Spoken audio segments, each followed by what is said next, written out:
Então, hoje nós iremos ler o primeiro capítulo do livro A Paz na Família, de Francisco Faus. O primeiro capítulo ele fala uma descida aos porões. Primeiro porão, o orgulho. O eu sobre o altar. De todas as cordas desafinadas do coração, a pior é a do orgulho. Este vício capital é o primeiro inimigo da paz familiar. O orgulho, que de resto é o inimigo número 1 de toda bondade e de toda alegria. Não é em vão que a Bíblia diz no livro do Eclesiástico que o orgulho é o princípio de todo pecado. Mas o que é o orgulho? Uma definição clássica reza assim: o orgulho é o apetite desordenado da própria excelência. Trocando a frase em miúdos, significa: é o desejo exorbitado de sobressair, de ficar por cima, de ser valorizado, acatado e estimado. É a ânsia de sentir-se superior aos outros, ou pelo menos nunca inferiorizado. É a incapacidade de aceitar qualquer coisa que fira o nosso amor próprio ou rebaixe a nossa imagem. O orgulho cega. Essa supervalorização do nosso eu impede-nos de enxergar a verdade sobre os nossos defeitos e culpas, porque não suportamos que essa verdade nos situe abaixo do alto conceito que fazemos de nós mesmos ou nos coloque por baixo dos outros. Poderíamos dizer que a pessoa orgulhosa construiu um altar dentro do seu coração, onde entronizou o seu próprio eu, como um ídolo intocável, que constantemente defende e adora. Qualquer coisa que atinja esse falso Deus, qualquer coisa que tente questioná-lo ou ameace rebaixá-lo, provoca no orgulhoso uma reação imediata, violenta, como uma descarga elétrica, ou abafada e surda. Por exemplo, um mutismo sufocante, um ar carrancudo de dignidade ofendida, etc., que acaba com a paz. Não há dúvida de que o orgulho é a corda mais desafinada do coração. Melhor dizendo, o orgulho é todo um conjunto de cordas desafinadas. Procuraremos agora ouvir o som de algumas delas. Não será agradável a música, mas pode ser bom escutá-la, não evidentemente pelo prazer maldoso de ver retratadas nela as falhas das pessoas da nossa casa. É o vivo retrato do meu marido. Acho que o autor deste livro fez a radiografia da minha mulher. É chapado o meu irmão. Olha aí a cara da minha sogra. Não vamos procurar esse prazer ruim. Pelo contrário, vamos tentar fazer um reconhecimento humilde dos porões escuros da nossa própria alma, das nossas cordas desafinadas, com o intuito positivo de ajustar-lhes as cravelhas, de afinar, em suma, o instrumento poderoso que é o nosso coração. E com a ajuda de Deus, conseguir que ele vibre com notas cada vez mais puras e harmoniosas. Até aqui, o que a gente vê, né? Como que o orgulho, ele de fato nos cega e impede que consigamos ver as situações da maneira real que elas são. Ou mesmo de tentar resolver de forma justa.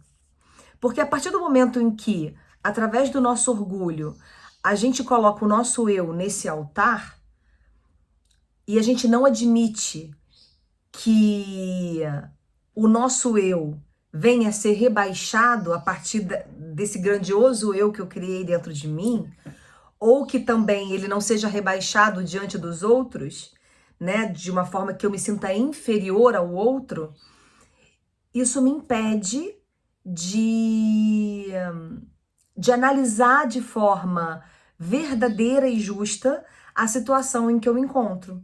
Lembra que a gente falou na introdução sobre a importância da gente, primeiramente, olhar para nós mesmos e ver qual que é a minha responsabilidade nessa situação, né? Qual é a minha culpa, qual é a minha responsabilidade, o que que eu errei, o que que eu preciso melhorar e aprender com isso, e ao mesmo tempo, de forma generosa, reconhecer o erro do outro, né? Da pessoa com quem eu me relaciono, mas de forma generosa também saber perdoá-lo, né? Naquela falha que o outro manifesta. Então, se eu tô repleta de orgulho, eu não vou conseguir fazer nenhuma das duas coisas, né? Eu vou estar impedida dessa crítica verdadeira. E outra, quando eu coloco o eu nesse altar dentro de mim, em que eu adoro, venero, ele vira o meu Deus, né? Ele vira o meu Deus. E se ele vira o meu Deus, não tem espaço para Deus. E se a gente sabe que Deus, ele é a verdade, ele é a luz, uma coisa, se ele é a luz, ele ilumina tudo, principalmente as coisas que estão escuras, obscuras, né? E se eu tô completamente cega, eu tô na escuridão. Então quer dizer que não tem Deus ali. E outra coisa, se realmente o altar é pro meu eu, não tem lugar para Deus. Então, se é Deus que me dá a humildade, se é Deus que me traz a generosidade, se é Ele que me dá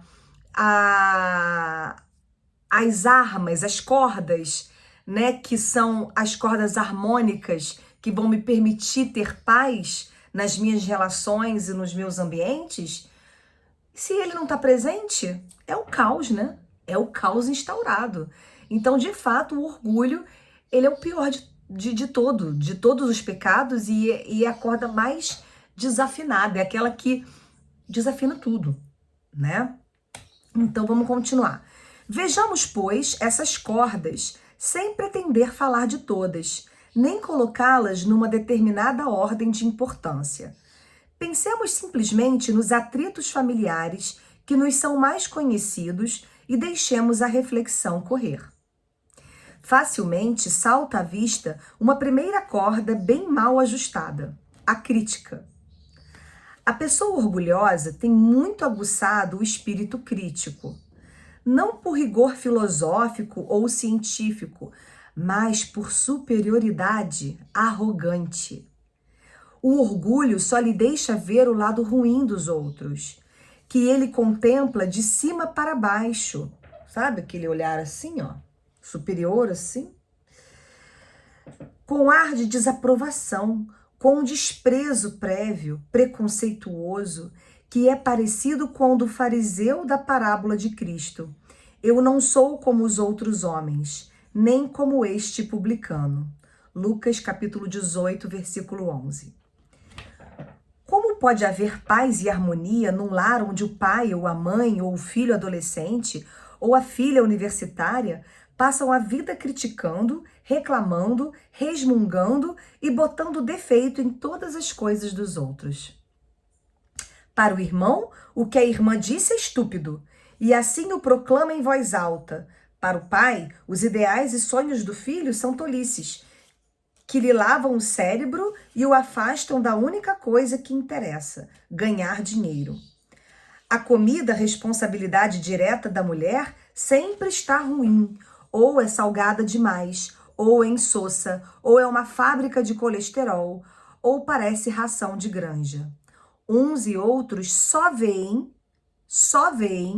que os demais falam alto, ou chegam tarde, ou não respondem, ou olham torto, ou não ligam nem um pouco para o que se lhes diz, ou têm amizades intratáveis, ou escolhem os piores momentos para fazer as coisas. Em resumo, críticas, críticas e mais críticas. Como se o criticão tivesse um sensor que só fosse capaz de captar o negativo.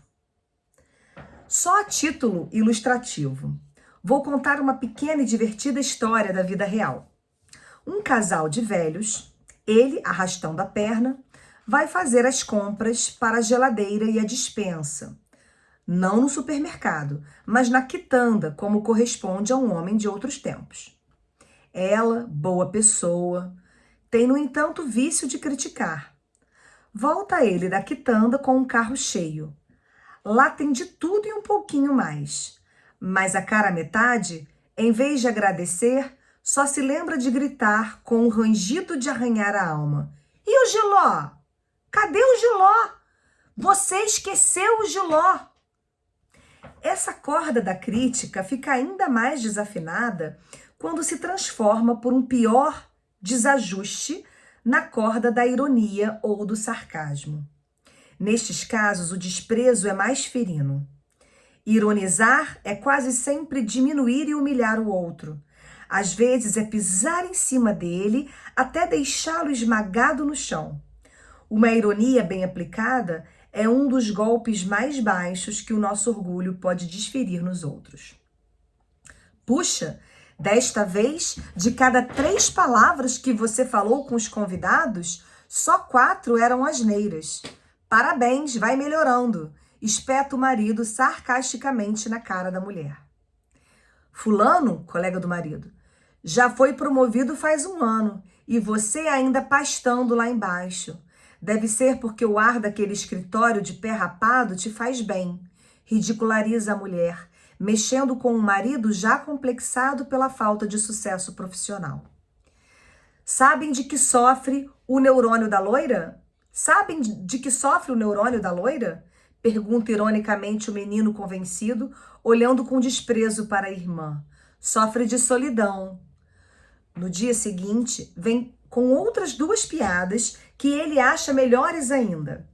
A loira burra, que por sinal é bem mais inteligente do que ele, só tem 3 neurônios no cérebro, um receptor, um emissor, e o terceiro para atrapalhar os outros 2. E tem mais. Como é que a gente sabe que a loira usou o computador? Quando tem líquido corretor na tela. Deus nos livre da ironia corrosiva, que é a escória da nossa vaidade e da nossa arrogância.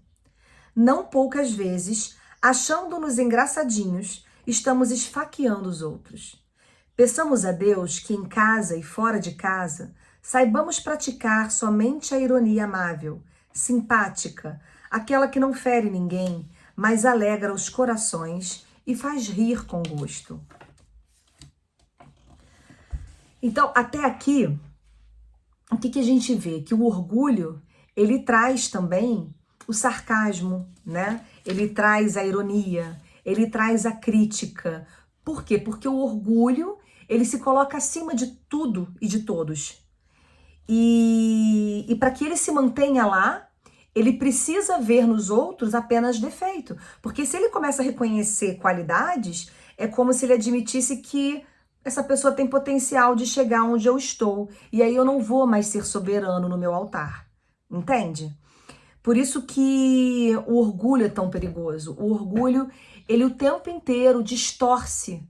Por isso que ele cega, ele distorce tudo. E aí ele não só distorce para ele mesmo, como ele contamina as pessoas e o ambiente. Porque ao invés dele dar palavras de motivação, de esperança, né, de ver o potencial em cada pessoa, não, ele se apega aos erros, ele se apega ao fracasso, às falhas que todos nós temos, inclusive ele, mas ele não enxerga, né? E aí ele começa a ferir as outras pessoas. Mas de fato ele já é ferido. Por isso que fala, quem é ferido, fere, né? A gente só dá aquilo que a gente tem, né? Como é que é? Da nossa boca sai o que o nosso coração tá cheio. E é isso. Vamos lá, mais cordas desafinadas. Existem outras cordas mal soantes do orgulho. Seria difícil lembrá-las todas. Mas para ficarmos prevenidos e tentarmos melhorar, talvez seja útil examinar ainda mais 3 ou 4 delas. Uma corda, um defeito muito aparentado com a crítica, é a maneira de fiscalizar partindo da base de que sempre existe coelho no mato. O paradigma pitoresco desse espírito de suspeita É a figura lendária do marido que todos os dias ao chegar a casa aplica uma homérica surra na mulher e nos filhos e esclarece depois: não sei o que eles fizeram, mas eles sabem. Há pais que parecem estar sempre a fazer uma auditoria na mulher e nos filhos, com um bloco de multas e o Código Penal na mão. Alguns deles costumam chamá-los brincando Catão o censor. E o mesmo se poderia dizer de certas mães, que mostram uma eterna desconfiança para com os filhos. Interrogam policialmente a todos sobre todas as coisas. Vasculham gavetas, papéis e armários, à procura de algo errado. Não acreditam no que eles dizem. Fazem complicadas pesquisas telefônicas para se certificar de que estiveram mesmo lá, onde disseram que iam. Perguntam 1000 vezes a mesma coisa, para ver se os apanham em contradição. Em consequência, os filhos se exasperam, ficam fora de casa o mais que podem e acabam caindo na teia de aranha das mentiras, provocadas pela desconfiança dos pais. Quando essa desconfiança se dá entre marido e mulher e degenera na doença mortal dos ciúmes, então a paz familiar está à beira do naufrágio. O lar torna-se uma câmara de gás, cada vez mais venenoso e asfixiante. O homem ou a mulher que se torturam e torturam o cônjuge com a máquina mortífera dos ciúmes deveriam compreender que só tem 2 saídas para esse beco letal. Ou reconhecem que o ciúme é fruto de um requintado orgulho, o da pessoa que se sente como uma divindade nunca suficientemente adorada, ou aceitam o fato de que estão doentes e vão se tratar com um bom especialista. O que não é possível é dizer eu sou ciumento e continuar a transformar o lar no inferno. É aquela pessoa que fala, eu sou assim e acabou. Se quiser, me aceite assim, porque eu sou dessa forma. Eu não vou mudar. E o que a gente está falando aqui também, essa questão de fiscalizar, né, essa suspeita, tanto entre os cônjuges quanto entre os pais e os filhos, que faz até o outro começar a esconder ou a falar mentira, porque sabe que não importa o que ele faça, que ele vai estar sempre sendo fiscalizado e nunca vai ser acreditado. Isso faz com que essa pessoa também se torne doente. E aí entra a psicologia aqui também, né?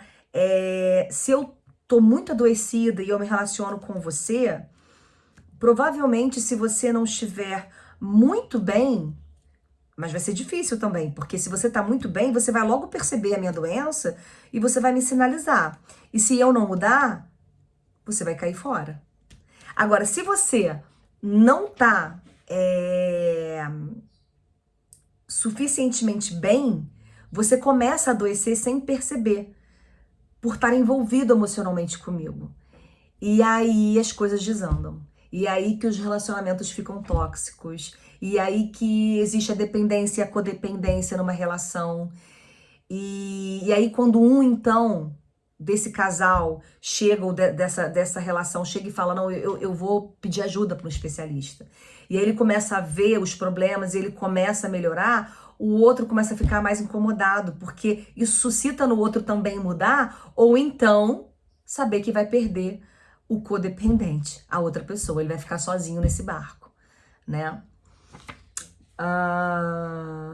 Também é manifestação clara de orgulho a mania de ter razão.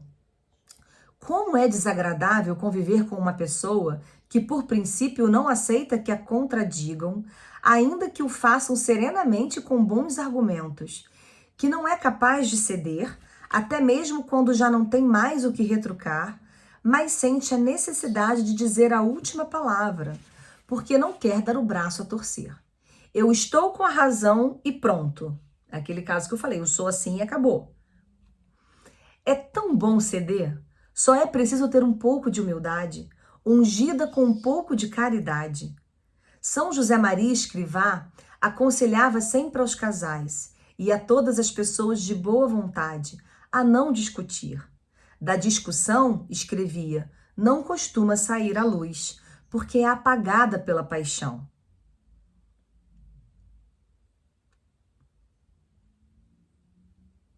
Vamos lá.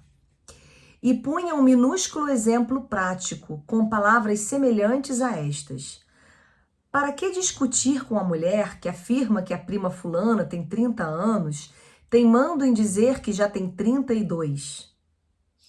É melhor ceder e não atear uma discussão por uma insignificância. Que importância tem 2 ou 3 anos a mais ou a menos? E aí que entra a sabedoria, né? Se o outro, ele é tão rígido, né? Ele é tão inflexível. Se você adotar a mesma postura do outro, sabe aquele negócio de 2 bicudos não se beijam? Então, assim, por algo tão insignificante, você sabe qual é a verdade, mas não adianta, o outro não quer enxergar. Então tá bom, sabe? Deixa passar, deixa o outro achar que é. Entendeu? Às vezes, para ajudar algum obstinado discutor a baixar as armas, costumo dizer-lhe: você já pensou que ninguém vai para o céu pelo fato de ter tido razão nas discussões? No dia do juízo, ninguém vai perguntar-lhe se na vida você teve razão. Pelo contrário, vão perguntar-lhe se soube compreender os outros, se soube perdoar, aparar arestas e espinhos no convívio e evitar conflitos por minúcias tolas. Por último, para não fazer uma enumeração interminável de cordas do orgulho, vou lembrar algo que me dizia recentemente um velho amigo e que me deixou pensativo e comovido. Eu vinha meditando sobre o que agora estou a escrever e ocorreu-me perguntar a esse amigo, pai de uma família unida e exemplar, que acabava de celebrar as bodas de ouro do seu felicíssimo casamento: Fulano, qual acha você que é o segredo da paz familiar? Confesso que esperava umas palavras um tanto românticas. Por isso, surpreendeu-me a resposta. Eu diria que o segredo da paz na família é a educação. Reconheci depois que há nessa resposta uma enorme dose de sabedoria cristã, acrisolada pela experiência. A grosseria, com efeito, não resulta só da deficiência de formação de berço. É sempre um ato de orgulho, porque constitui uma falta de respeito para com a pessoa rudemente tratada, um rebaixamento, uma humilhação. Na terceira parte desta obra, ao falar dos bons caminhos que levam à paz, deveremos mencionar o respeito, feito de humildade, compreensão e grandeza de coração, como base indispensável para o amor e, portanto, para a harmonia e a paz. Mas, por ora, vamos deixar esse assunto por aqui. E assim nós terminamos, então, o primeiro capítulo do livro A Paz na Família, de Francisco Fausto. Bom, então eu aguardo vocês na leitura do segundo capítulo. Até lá!